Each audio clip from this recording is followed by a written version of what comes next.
છોટાઉદેપુર આપ જિલ્લા પ્રમુખ રાધિકા રાઠવા સામે ગુનો દાખલ। બોડેલી પોલીસ સ્ટેશનમાં ગુનો દાખલ કરવામાં આવ્યો।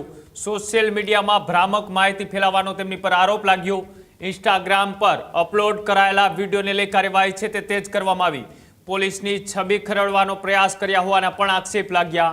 વિડીયોમાં પોલીસ પર પ્રલોભન અને ડરાવવાના આરોપ છે તે લગાવ્યા હતા। આપના ચૂંટાયેલા સભ્યોને દબાણ કરાતું હોવાનો પણ દાવો રાધિકા રાઠવાએ કર્યો હતો।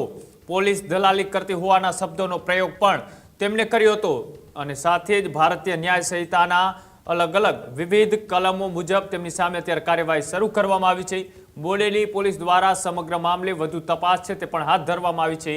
જે આખો ઘટનાક્રમ છે કે સોશિયલ મીડિયા ઉપર ચૂંટણી સમયે આમ આદમી પાર્ટીના સભ્યોને ડરાવવા ધમકાવવાના આરોપ એ પોલીસ ઉપર રાધિકા રાઠવાએ લગાવ્યા હતા અને તેમનો વિડીયો સોશિયલ મીડિયામાં પોતે અપલોડ કર્યો હતો અને આ વિડીયોના આધારે પોલીસે તેમની સામે કાર્યવાહી કરી છે। આજરોજ પીએસઆઈ પગી સાહેબ તથા સર્વેલન્સ ટીમના માણસો સોશિયલ મીડિયા મોનિટરિંગ કરી રહ્યા હતા। તે દરમિયાન એક સોશિયલ મીડિયા આઈડી જેમાં રાધિકા રાઠવા.app નામના ઇન્સ્ટાગ્રામ આઈડી પર છોટાઉદેપુર પોલીસ વિરુદ્ધ પાયાવિહોણા આક્ષેપ કરતો વિડીયો વાયરલ થયેલો। જે અનુસંધાને ઉપરી અધિકારીઓને ધ્યાન દોરી અને ફરિયાદ દાખલ કરવાની તજવીજ કરવામાં આવેલી અને આગળની કાર્યવાહી ચાલુ।